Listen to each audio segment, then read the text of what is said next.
Hey, hi, hello, and welcome to class. My name's Nora. Today we're talking about ways to modify a yoga practice for pregnancy.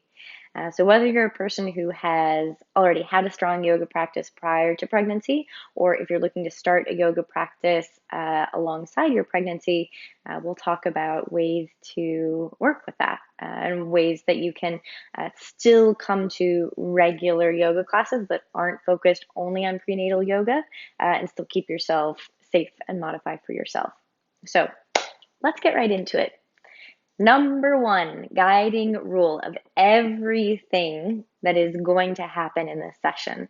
Number one thing that you should keep in mind through any yoga class that you attend, listen to your body. Listen to your body.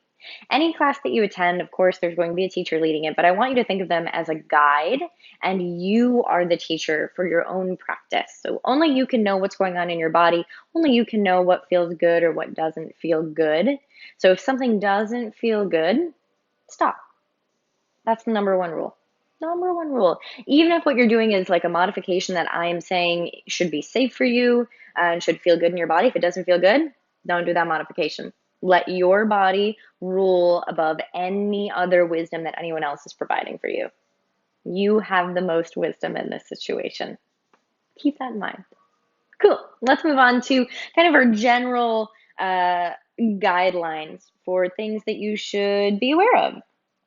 So, focus more on strength and stability in your practice. So you are about to go through a lot of changes in your body. You probably have already started to experience them.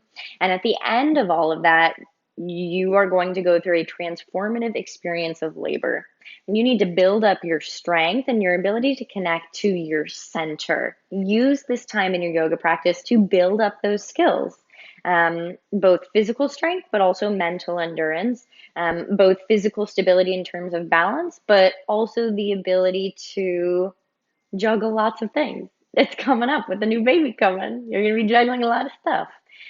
So take this time to really center yourself, focus on your strength, focus on that stability. Focus more on developing a strong, steady Ujjayi breath. So, again, at the end of all of this, you're going to go through labor, and having a strong breath practice that you know you can rely on is going to be really helpful in moments where you're feeling panicky, in moments where you're feeling a lot of pain, in moments when you're pushing through your contractions. So, make sure that you're really focusing on the breath a little bit more than the poses in this yoga practice. Think of this yoga practice now as preparing you for a specific end goal, that labor at the end to get baby home safe and in your arms. Avoid or modify poses that compress the belly. So, twisting poses, forward folds. We are going to talk about specific ways to modify these things, but keep it in mind. There might be some poses that we don't cover today. Just be aware, especially as you move forward in your pregnancy and the bump starts to get a little bit bigger, you don't want to be compressing that part of the body. This also goes for core exercises. You really want to be aware of the moments when you're crunching or twisting in core exercises. And I'm going to provide you with some exercises that you can substitute in that won't crunch or compress or deeply twist the body. Avoid overstretching. And this leads back into why our focus in our yoga practice is going to be on strength and stability. So during pregnancy, a lot of hormones are flushing through the body, and they're going to be changing the bone structure of the lower body, specifically the pelvis, so that way there is space for the baby to come out at the end of your pregnancy. But this means that there is a risk of pelvic and joint instability or pulled ligaments because you have just a little bit more give in some of those ligaments and structures in the pelvis. So don't overstretch. Don't focus as much on the flexibility, which I know can be a big focus of westernized vinyasa yoga. Instead, bring a little bit more strength, a little bit more stability. Think about drawing everything into the center line of the body instead of trying to stretch everything away from each other. Avoid breath retention practices. So there are some types of breathing that a teacher will cue where you are instructed to hold your breath for a long period of time. Keep in mind that your oxygen that you're bringing in is also your baby's source of oxygen. So if you are depriving yourself of oxygen, you're depriving the baby of oxygen. And it might be okay for your fully developed brain. You can hold your breath for, 30 seconds a minute. But that baby in there is relying on that steady flow of oxygen, and 30 seconds or a minute without breath can be really detrimental. So along with developing a strong breath, make sure that you're not holding your breath in your practice. Continue your usual movements for the most part. Even if it's big back bending or hand balancing, if you have an inversion practice or if you really like to pop up into wheel, for the most part, you can continue to do those things so long as they feel good. If anything is uncomfortable, that's the time to stop. And you might get 3/4 of the way through your pregnancy. You might be in the third trimester and still be able to get upside down, still be able to do your back bending. That's totally fine. Everyone's practice and everyone's pregnancy is individual to them. So there isn't necessarily a cutoff point for some of these motions. It really is going to be dependent on how you feel in your body. Honor what you feel. That is the guiding rule of creating a safe yoga practice for the entirety of your pregnancy. Do what makes you feel good. Stop doing the stuff that doesn't feel good. Let your body guide you in every movement. All right, let's talk about concerns for each trimester, because at each stage that the baby is growing, there are different concerns, different things that we want to avoid or just be a little bit more mindful of. So in the first trimester, avoid jump backs, avoid inversions, avoid twists. So in the first trimester, the placenta is still attaching to the uterine wall. So a lot of jarring movement like jumping, like getting upside down, some of that can constrain the placenta's ability to implant. So just be mindful. If you are a regular inversion practitioner, if you are a regular jumping forward and back practitioner, generally you can continue those motions. If something bothers you or you're particularly concerned, if you've had a pregnancy before and there have been issues with your placenta, it might be time to cut some of these motions out just for the first trimester as that placenta is implanting. Cool. The other thing to keep in mind for trimester 1, don't pressure yourself to practice. So many people do not feel good in the first trimester, whether that's morning sickness or cramping feelings or some spotting. Don't pressure yourself to practice. Really listen to the body.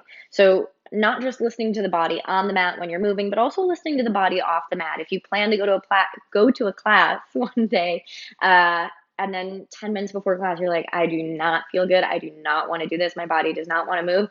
Don't force yourself to. Don't push yourself. Take it easy. Offer yourself something that will feel good in your body, even if it's just slow, subtle movements. Maybe it's just getting back into bed. Let that be a love note to your body for the day.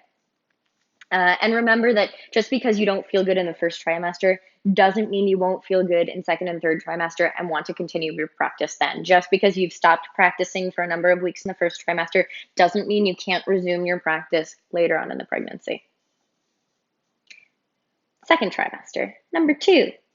You can mostly do anything that you feel comfortable with as long as you can breathe deeply. A lot of people feel a lot better in second trimester than they did in the first. So for the most part, you can do anything that you feel comfortable with. Keeping in mind those guidelines about not compressing the belly, not overstretching, focusing a little bit more on strength and stability. Cool. Third trimester. As the belly is growing and getting larger, be particularly aware of any compression of the front body. This is going to be hard to ignore because you're going to feel a lot more weight on the front of your body. You're just going to feel differently in your body because your body is going to be a different shape. So be really mindful of that shape and give it the space that it needs. Don't force anything. Back to that guiding rule for your entire practice during your pregnancy. Let how you're feeling in your body guide your practice, guide your movements. Yeah. Cool. So now we're going to talk about very specific ways that you can modify the practice to suit the needs of your body as it changes and as it shifts throughout your pregnancy. So let's get to the mat. You can do these along with me. We're not going to move in a flow. We're just going to talk about specific poses and ways you can modify for you. If you want to do them along with me, great. If you just want to watch this video for information, that works too. But my goal here is to provide you with modifications that you can easily put into a practice that you're doing with someone else. So even if you're not doing prenatal yoga, if you're working with a teacher who works with all kinds of students in the same room, these are modifications that you can slip in and use yourself without disrupting or having to entirely change what the rest of the class is doing. Yeah. Okay. We're going to need some props for this. So if you're going to do this with me, we do need maybe a bolster, maybe some blocks. Cool. All right. So many of the modifications that we will be talking about today are ones that help you avoid compression of the front body. So we're going to start with one of the most basic poses. We're going to start with child's pose. Child's pose. And as your bump grows, there will be less and less space between your body and the floor. So one of the things that I really recommend is taking your knees a little bit wider to make a little bit more space between your torso and your thighs. And you can walk the hands down as you normally would and drop into child's pose. If at some point this gets to be too narrow between the floor and your front body to walk yourself all the way down, you're going to introduce blocks into the practice for child's pose. So you'll bring these blocks in. You can use one or two depending on the height that you like. It can be really nice to just come down onto the forearms. It can be nice to walk the arms forward and let the upper arms rest, drop the head down. You can also place the blocks underneath the forehead here. So that way the torso isn't dropping down quite as far. You can rest on the forearms. You can also walk the hands out in space. But this just creates a little bit more space so that you're not compressing the front body. Oftentimes when we come into forward folds, it's cued to bring the front body as close to the tops of the thighs as possible. And as that front body starts to grow, this won't be as possible. So two things that can really help. One is bringing blocks underneath the hands, creating just a little bit more space between the front body and the thighs while letting the upper torso rest, hands resting on the blocks. Second modification here is to step your feet a little bit wider apart, and this is the same kind of modification as child's pose. You're just creating space for that front body to rest between the upper thighs. And hands can rest on blocks here as well. A big part of these modifications is also geared towards the fact that the weight distribution of your body is going to be changing, right? You're going to be carrying a lot more weight towards the front of your body than before. And that means that we can often stick the booty out and get some of this low back compression. A lot of pregnant women complain about low back pain. So some of these modifications are just to help you deal with that weight distribution as well as low back pain. So being able to still fold forward with wider legs or with hands on blocks will both help you release through the low back, but also make sure that you don't feel like you're going to fall forward onto your head because so much of the weight is now towards the front body rather than towards the back body or in the legs. So for plank and chaturanga, if you are practicing a vinyasa style of yoga, I really recommend that you drop the knees down when you start to feel that low back pain regularly in your pregnancy. So dropping the knees down will take some of the pressure that's needed to lift the core and keep the low back long in plank and chaturanga. So dropping the knees just take some of that pressure off. It'll help the low back feel a little bit better here. And then rather than lowering all the way down to the earth or lowering halfway down, I recommend that you lower maybe a third to a half of the way down and then inhale, push it right back up. So we're focusing a little bit more on the arm strength, a little bit more on the core strength. Rather than taking a big back bend here, we're just working the shoulders and the arms, keeping the hips in one line. So hips aren't arched back and hips aren't sinking low, compressing the low back. You're keeping the core engaged, keeping the hips in the same line. Yeah, nice and easy. So this is an easy one to drop down to through plank and then lift it right back up to downward facing dog. In low lunge, you can also deal with some of this compression of the front body towards your front thigh. If you are dealing with some of that, I do recommend that you take the feet a little bit wider so that that thigh is not directly in front of you, but slightly off to the side, and then blocks underneath the hands and walking them back a little bit further so that you can lean back. Maybe finding a little bit of a back bend here, taking the pressure out of the front body, pushing into that front thigh, and also taking some of the weight a little bit further back in space. All right, let's talk about twists because we do a lot of twisting in yoga practices, and twisting is so good for the spine and can feel like such a nice release for the low back, but we do want to be mindful again about that front body and compressing it.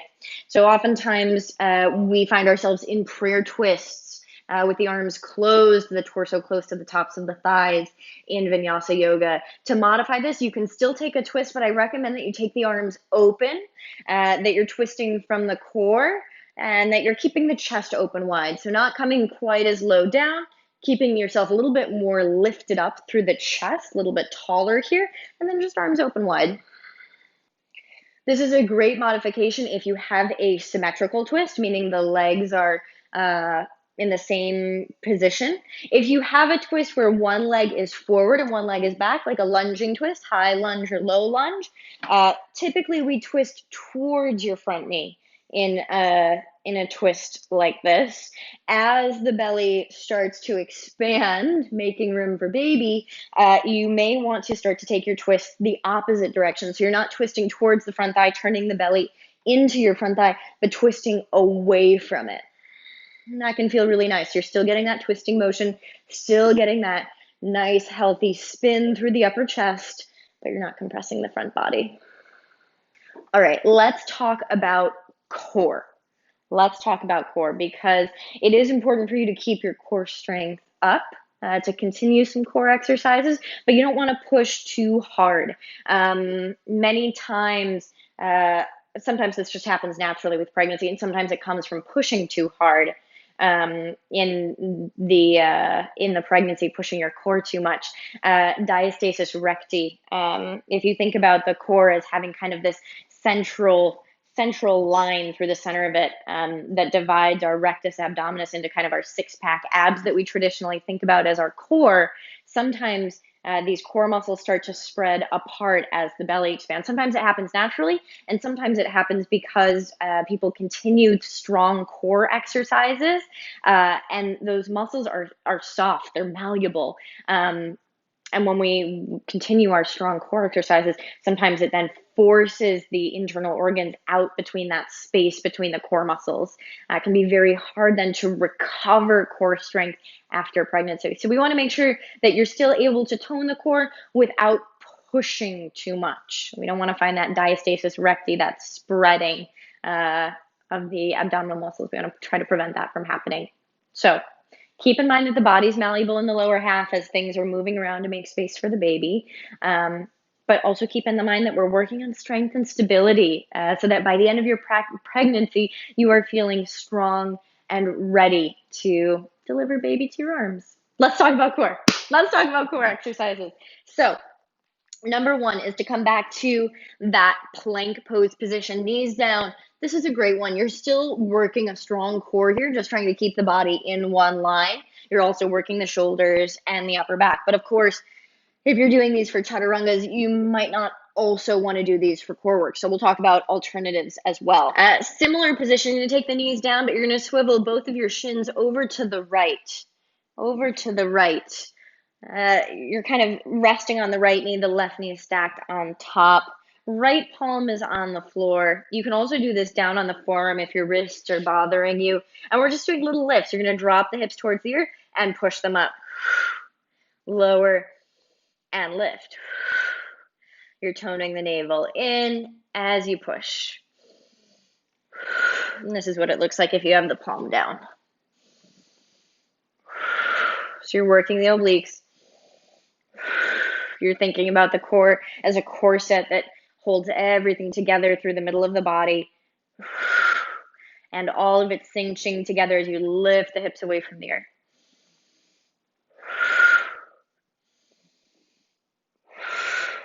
Beautiful. That's a great one if the class is doing some side plank work, some oblique work. That's a really nice, easy one to keep the low back supported, but the core engaged. I also really recommend doing stuff in tabletop. So doing a little bit of bird dog work here, extending one leg back and extending the opposite arm forward, just finding a balance here. You can also take the limbs out to the side, working the outer hip strength. You can take the limbs forward and you can bend elbow and knee out to the side, just working on repetitions here. The core is working strong just to stabilize everything as these limbs are moving. And do a couple of them and switch to the other side. Opposite arm and leg reach forward and back. Maybe just holding, focusing on pushing the supporting limbs down. Maybe limbs extend out to opposite sides. Maybe you bend elbow and knee.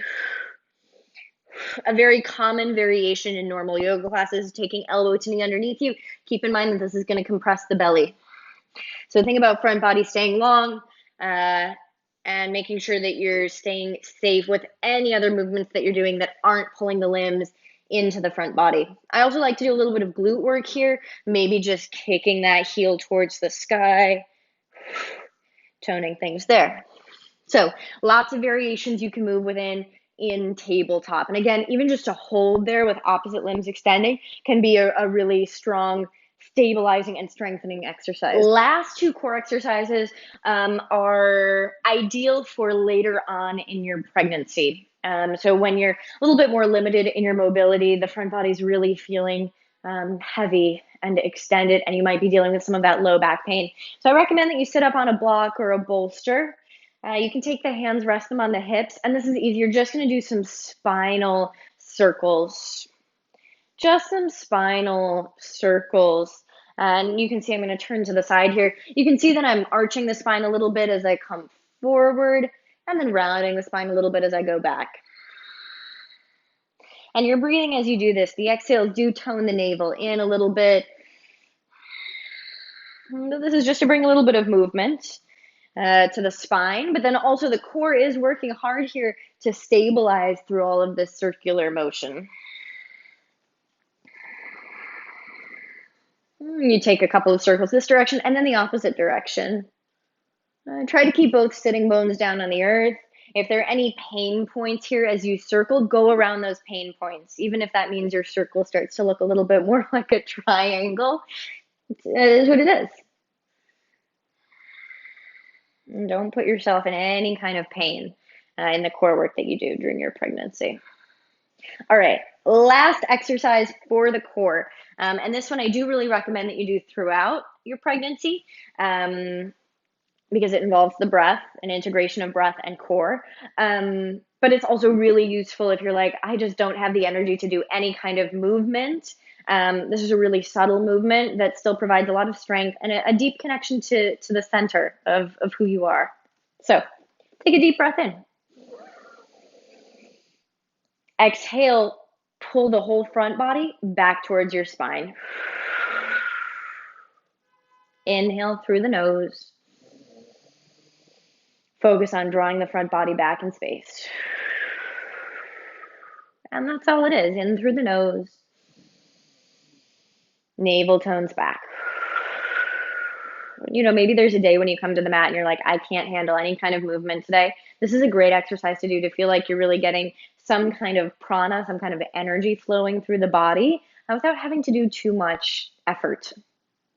Okay, let's talk about pigeon pose. Stretching the hips is going to feel very good on your low back for the most part during pregnancy. But I also want you to be mindful of the overstretching that can happen again in the lower body because things are moving around down there, making space for this new life.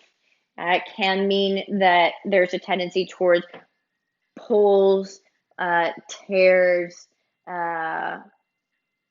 Just be mindful. Just be mindful. So for pigeon pose can feel really, really nice on the low back.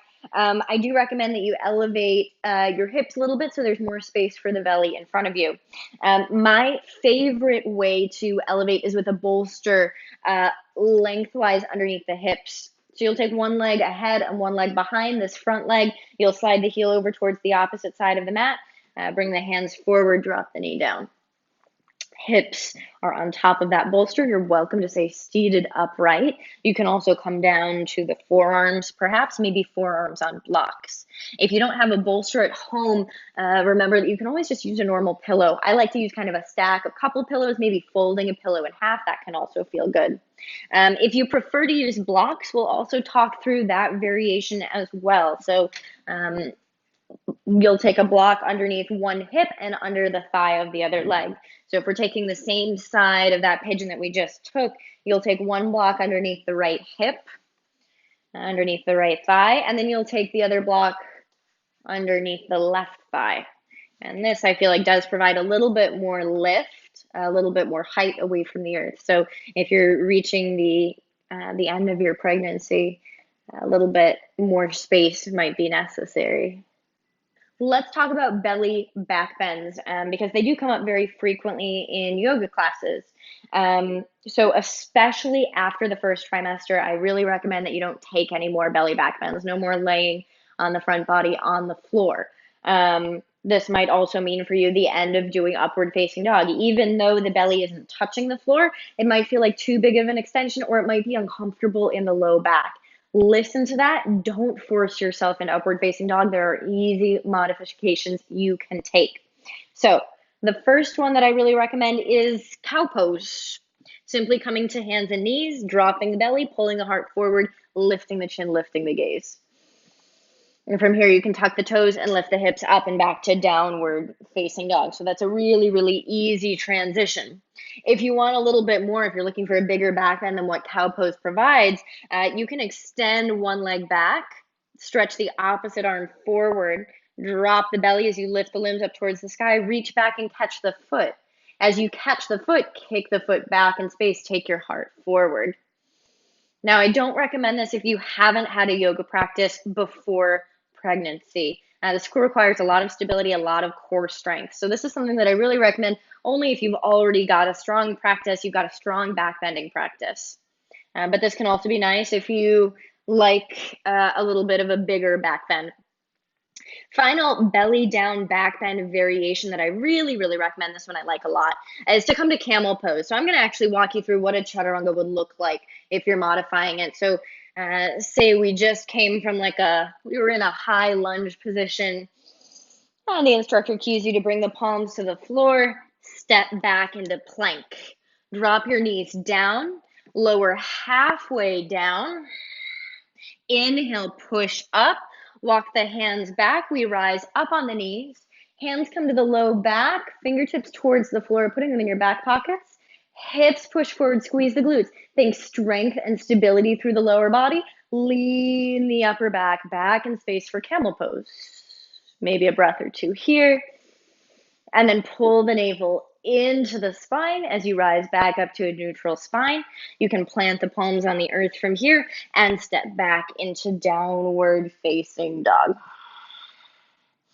I think that might be the most ideal way to modify a vinyasa while still getting all of the same movements, all of the same benefits without compressing the front body. Finally, let's talk about Savasana. Savasana, that sweet release at the end of the practice. The problem with Savasana is that many people do not feel comfortable laying on their back body, especially towards the end of their pregnancy. Like, it's just not comfortable. It does not feel good. So 2 ways that you can modify this. One is a side-lying Shavasana. One of them is an incline Shavasana. So let's talk through the side-lying Shavasana first.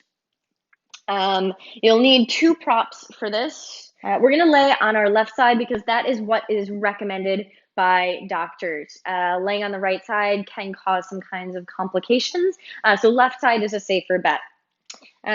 We're going to place a block or a pillow towards the top of the mat for the head to rest on. We'll come down onto the forearm. You'll take a pillow between the knees. This can feel really good for the low back. And then you'll extend that left arm forward in space, dropping the head down onto your block or onto the pillow, whatever you've got here. And right arm can rest on your side. So this is option one for Shavasana. Option two is an incline Shavasana. So we'll press up from here. And we'll need maybe one more block. It depends on how much of an incline you like. I like a little bit of a higher incline, but this could also change depending on how your body changes. So stack up 2 blocks towards the back of your mat. You'll take a bolster or a pillow on top of it with the far end on top of those blocks. Hips come up against the bolster or pillow, and then we recline back. It might also be nice to place a block or pillows underneath the knees here as well so that the low back feels really nicely supported. But both of these options can be a good alternative if Shavasana, laying on your back, is no longer comfortable. Okay, so those are kind of the general rules and specific modifications that I really recommend for continuing your yoga practice throughout your pregnancy. If you have any questions, comments, concerns, feel free to reach out, but also consult your doctor. If there's anything that feels concerning within your body, listen to that. Stop whatever movements you are doing and consult with your physician. Until we meet on the mat again soon, namaste.